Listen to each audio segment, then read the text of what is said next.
It is Friday, July 5th. I hope everybody had a good holiday here in the United States or is stretching it out into a long weekend. Been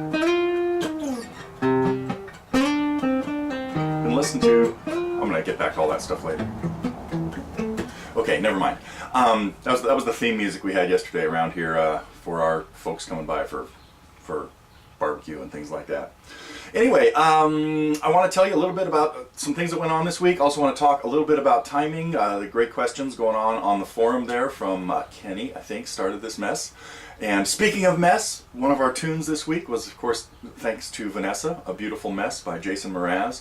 So I guess quickly I'll go through the Target stuff first, and I've got a lot of other things I want to tell you about that was happening. So the big news is we're getting back in the habit of getting some packs out, and this week we finished a Dawes 5-pack. So if anybody's been waiting for the Dawes 5-pack, it's up now. Be sure to check the streaming packages page, and then some really fun songs. So a couple of relatively new ones. We had, of course, A Beautiful Mess by Jason Mraz, thanks to Vanessa, as I already mentioned, and then Stubborn Love.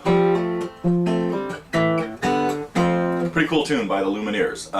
Nice easy strumming thing on one hand, but it's something you have to count very carefully. So that sort of ties into what else was going on in there.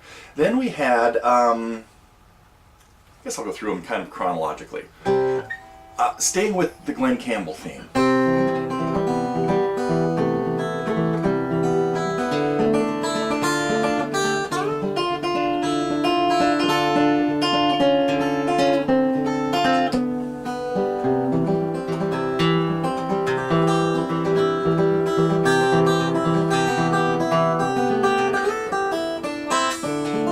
Might make a good instrumental. Hadn't really thought about this.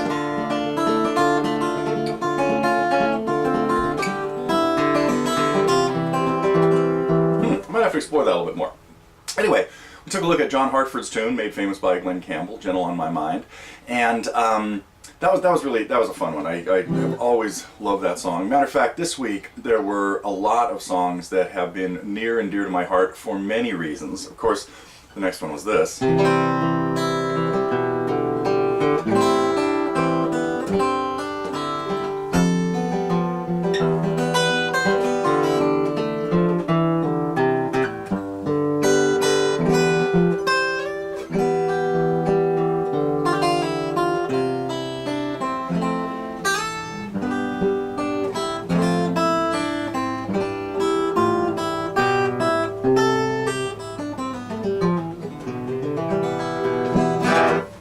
Procol Harum. Obviously, great tune. Whiter Shade of Pale. We might have to do more Procol Harum. Maybe Simple Sister. We'll have to get back to that one. Anyway, love those guys, especially those first few albums, but even later ones. Exotic Birds and Fruit, Procol's Ninth, and even recent ones. So if you haven't, I guess I'm recommending listen a little bit more to Gary Brooker and gang. So, and of course the starting point for Robin Trower. I think I mistakenly said something about that on the first album. I'm not sure where I was going with that, but he was definitely the guitar player in 1967.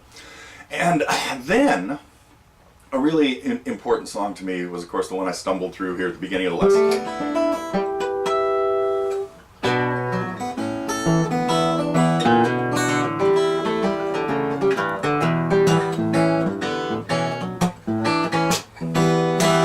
Stefan Grossman's Bermuda Triangle Exit, which was a song that had really, really important for me, and even in the lesson, I break out this record and say, you know what, if you can find it, get it, because it was just landmark album in my development, and that actually is sort of going to bring me to some of the other stuff I wanted to talk about in terms of things that were major influences on me, and Stefan Grossman was one of them, and a lot of it was because I've told a little of the story before, maybe a lot of it, but probably some people have not heard it. Long time ago, I was 18 or 19 maybe, I was teaching at a music store here in Los Gatos, and I could pin it down, it was earlier than that, because it was 17, I think. Anyway, a guy came in and wanted to learn a couple songs that I'd never heard. One went like this. Wait a minute.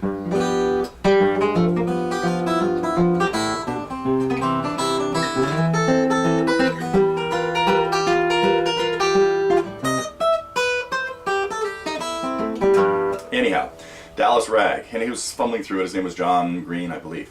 And John, if you're out there, a whole lot to you, man. And so he said, hey, I've been trying to learn this from this book. Back when books were like, I think this was $3.95. Let me double check. There's a price in here somewhere. Back cover, front cover, $3.95. Yep. I think this book came out in 1971, 72 maybe. 72 Oak Publications. And I had to break down and learn it. Oh, Eric Schoenberg, by the way, on the cover. Somebody else famous in the guitar world. And David Laban, I believe. Okay, why was this book important? Because it started me on the path towards learning ragtime guitar. Then another book that a guy was also trying to work on. He was working on this too, and I just thought this was one of the most fascinating things I'd ever heard.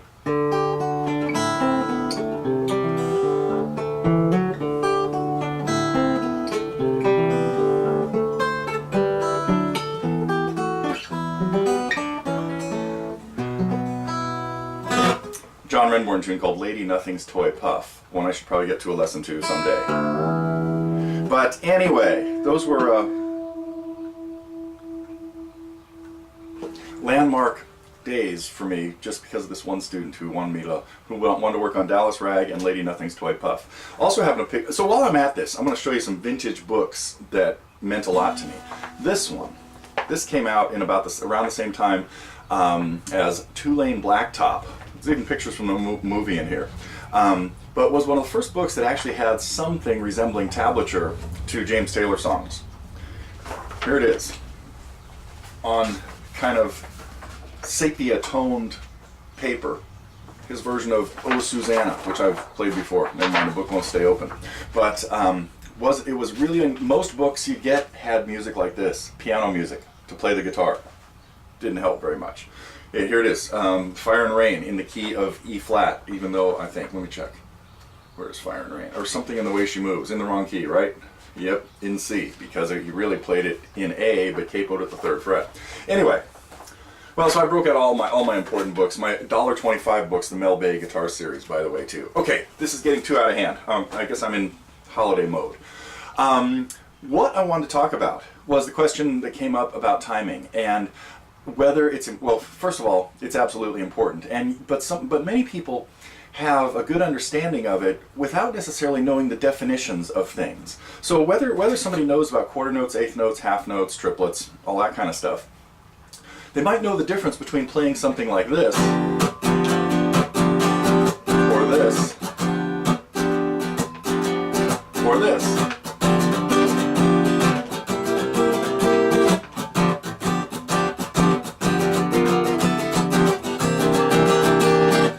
Now right there, what I started doing is something I talked about, I think it was just last week.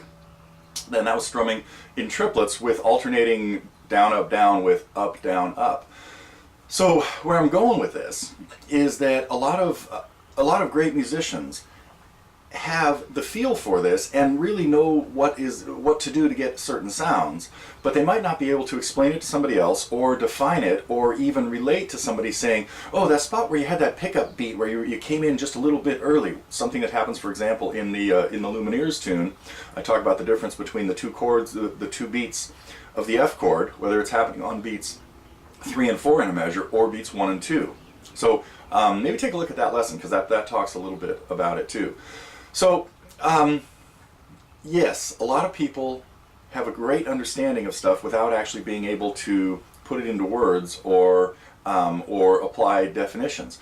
But most student musicians, who want to improve, need to know that stuff to get better. So it's kind of a double-edged coin or sword, or two sides of the fence here. So the more you study about things and the more you learn, the better chance you have of being able to hear something and then say, oh, that's what's going on in there. Now I get it. Now I know how I can play Pinball Wizard or whatever else. An example of a song that have I done a lesson? I think I have.